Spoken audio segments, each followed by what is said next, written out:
Chapter 12, Capture the Flag. We're back. I think I always say that. We're back. All right, here we are. Chapter 12. Are you ready? I think this is a long one, so I'm going to get started. The 11 o'clock news was on when they got back to gate B16. Jose's father was in front of the television listening to the end of a flag update. "Dad," Jose said, "have you heard?" "Shh." His father's eyes were red, his smile gone.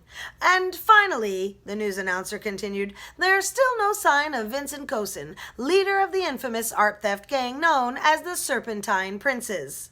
Police are asking anyone with information about his whereabouts to call their tip line immediately. But do not approach this man. Cosin and other gang members are known to be armed and extremely dangerous. We'll keep you updated." A commercial came on, and Jose's dad turned to them. "Whew, sorry," he said. "I'm just exhausted and I'm worried about your mom. Did you get dinner?" Jose nodded. "Yeah, I'm all set, Dad. Any news?" Mr. McGilligan took off his glasses and rubbed his eyes. The police are still interested in her as a suspect. They're holding her for now." "In jail?" Jose's mouth opened.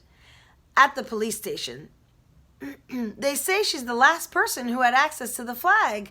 Apparently, she did a final check on it late last night after the party, and they kept asking her if she saw anyone else, anyone suspicious." "Did she?" Mr. McGilligan shook his head. "Nope. She said the chamber was quiet, blissfully quiet after the big shindig." "Mr. McGilligan," Anna couldn't hold back, "we actually have some information that might help. That Vincent guy from TV, there's another man here at the airport with a snake tattoo, and he's acting all suspicious, so we think he might be part of the gang." Mr. McGilligan gave a tired smile. "Oh, there must be thousands of snake tattoos in this world. Trust me, the police would know if a member of the Serpentine Princes had purchased an airplane ticket. I'm sure they've already been through the airline records and know exactly who's here." "So what are they going to do?" Jose's voice was getting higher. "Are they going to keep Mom until they find it? What if they never find it?"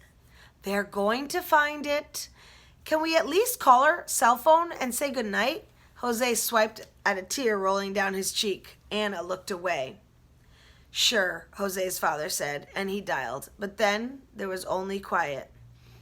"She's not answering," he said finally, and when Anna looked back, Mr. McGilligan had put his arms around Jose. "Her battery probably died. Don't worry, it's all going to be fine. Mom wants to stay in town anyway in case the flag needs more work when they find it. And I just met Anna's father over at the airline counter. He says they have new suspects, so maybe that will be our answer." He lifted his head and nodded towards the corner where Anna finally saw her father, squinting down at his cell phone. It was plugged into the outlet she and Henry had fought over that morning. It seemed like days ago now. "Who are those other suspects?" Anna asked, but Mr. McGilligan shrugged. Anna sighed. She would have bet her notebook that they were the same suspects Senator Snickerbottom told the reporters about without even having proof.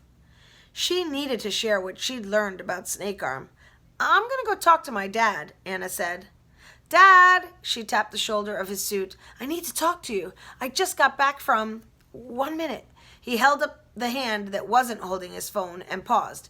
"Yes, I'm still here. Sure. She'll be there with a crew whenever we arrive." "Okay, bye-bye." "Who was that?" Anna said, still staring at the pocket where he'd put his phone. "Senator Snickerbottom. News tip for Mom." "News tip?" Anna's fingers twitched. Where was her notebook? "About what?" "Well," her father looked past her to Jose and Henry, who were getting settled a few chairs down, and lowered his voice. "You can't share this with your pals." Anna nodded. "Senator Snickerbottom is quite confident they're going to find the flag when we get to Vermont." Vermont? That didn't fit with her snake arm theory.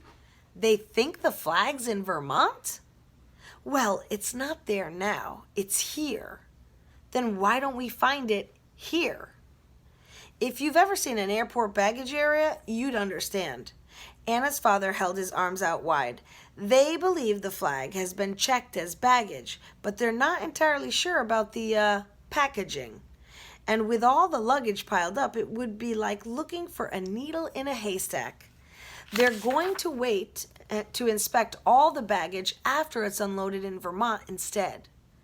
How do they know all this? And why do they think it's going to Vermont?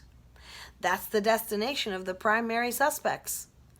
Dad, if this is about the orchestra members, then the notes of "Hail to the Chief" rang out from his pocket, and he pulled out his phone. Hold on, this is Mom. Hey, what up? He turned away from Anna, but she could hear him sharing with Senator Snickerbottom. Let me read that again. He turned away from Anna, but she could hear him sharing what Senator Snickerbottom said about Vermont and suspects. Snickerbottom was totally blaming the orchestra. Anna scooted around her father so he couldn't miss seeing her. She held out her hand and whispered, "Can I talk to her when you're done, please?" Her father held up a finger. "Okay, yeah, of course. I made sure she had dinner." He raised his eyebrows at Anna, and she nodded. "Okay then, see you soon. Love you. Here's Anna." Mom, the phone felt warm against her cheek. Anna could almost imagine it was her mom's hand resting there. That's nice. The voice that came through was warm too. Warm, but worried. "What are you up to, kiddo? Keeping Dad out of trouble?"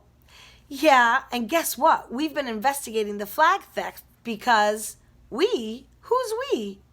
Me and Henry and Jose, these guys who were at the party at the museum last night, and they're from Vermont. And you're not going to believe this, Mom, but..." Anna lowered her voice, even though no one was really near them. "Their families are part of the Silver Jaguar Society, too." "Anna, listen to me.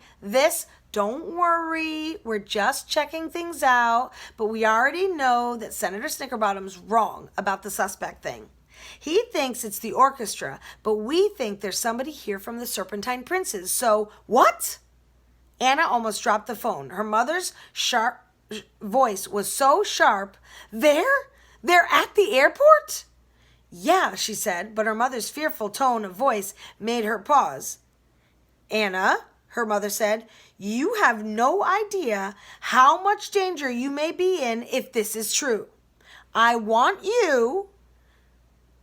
"Why? It's not like some Serpentine Prince guy would care about a bunch of..." "Anna Revere Hobbs, I am not going to sit here 500 miles away and share society secrets on a non-secure cell phone. But I will tell you that this is over your head. Way over."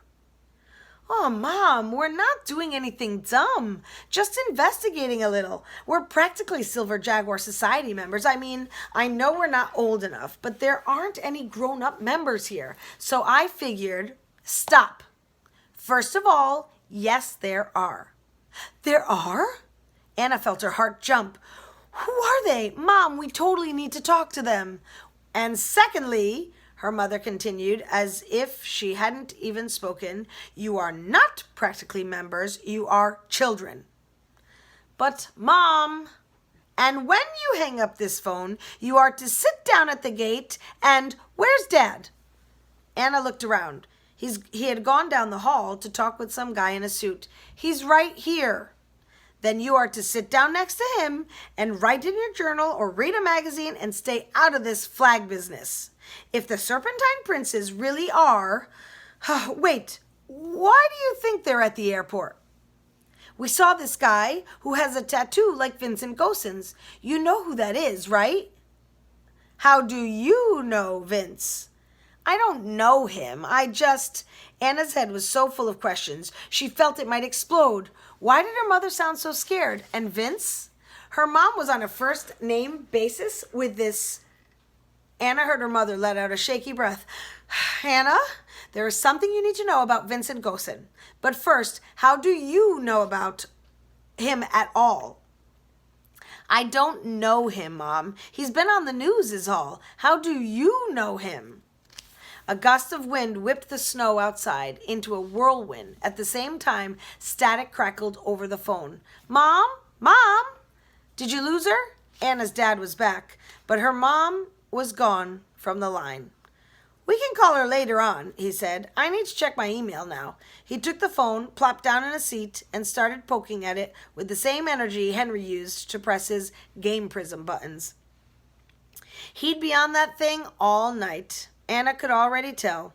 She didn't sit down next to him as her mom had ordered. Instead, she gave him a wave and wandered over to Jose and Henry, who had been joined by a flustered flight attendant talking into a two-way radio. Yes, I have him here. Her eyes narrowed at Henry. He says he has been in the gate area the whole time. Henry shrugged and nodded. Except for when I went out to get a burger. Guys gotta eat, right? She frowned and pressed the radio button again. All right, we'll keep checking on him. I'm heading back your way now. She clipped the radio into her belt. You are to stay here. Understand? Henry nodded. Perfectly. She shot one last strict look at Henry and hurried off down the hall. You guys, Anna said after the flight attendant left, my mom says there's a Silver Jaguar Society member here, right now. There are? Jose raised his eyebrows. How many? And who are they? She wouldn't say. Well, that's helpful. Henry looked around at the crowds huddled in their stiff airport seats. We'll just check all these thousands of people for weird cat jewelry. Should be no problem at all. He pulled out his Game Prism. Anybody want to play Jailbreak? It'll be good practice. For what? Jose asked. Henry grinned. Our secret jailbreak session. Oh, no. We are not breaking a poodle out of baggage claim. We have to be sensible. Anna plopped down on a chair of her own and felt as if all her energy had finally drained out of her. In the morning, we'll go to the diner and see if Snake Arm is there. Sounds okay to me, Jose yawned and slid to the floor, using his jacket as a blanket and Harry Potter as his pillow. Anna tipped her head back, and somehow, even with her thoughts swirling with stars and stripes, snakes and security guards, she fell asleep. That's the end of chapter 12. 13 tomorrow. Hope you're enjoying Capture the Flag. Can't wait to hear your comments. Make sure you type lots of them and try to be insightful. More than one sentence if you can, all right? Give me your thoughts in complete sentences. Let's step it up a notch, all right? Bye, guys. See you tomorrow.